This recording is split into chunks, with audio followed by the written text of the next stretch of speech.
I completed an assessment on a property yesterday. And the reason for the assessment was because there was a consultant that previously went and did an assessment on this property and didn't do as good a job as they should have. So I'm Bob Bennett. I own Farsight Management. We specialize in indoor air quality issues. So the story behind this is that the property owners have lived in the house for 5 years and they wanted to finish their basement. And so they hired this consulting company because the wife is very sensitive to mold contamination.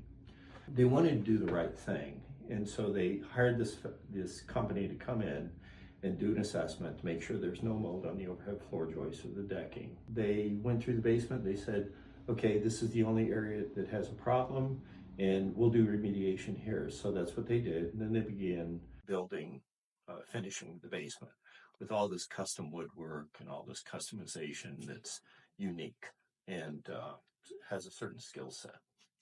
Well, the son keeps getting sick from mycotoxins. He's had blood and urine analysis, and he keeps showing up with these panels indicating really kind of nasty fellows, really nasty moles. So they hunt me down. I go out there, I look at it, come to find out there's mold all over the overhead floor joists and the decking. And the reason I wanted to talk about this, the mistake that the other consultant did was that when you're in a basement and you have a 13 or a 14 course overhead ceiling, you have to get up close and personal.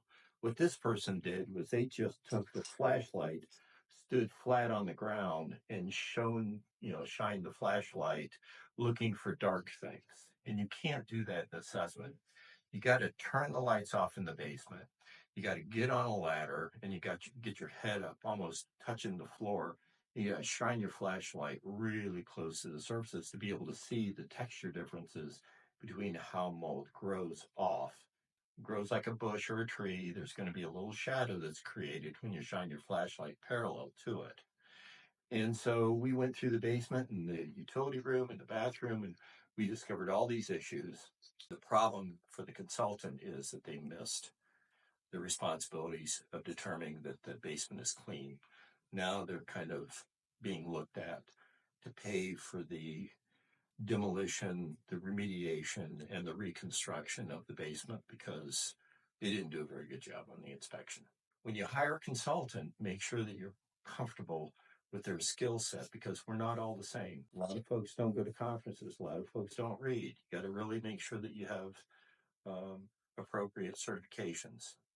So anyway, Bob Bennett, Farsight Management. It's better to use Farsight than hindsight.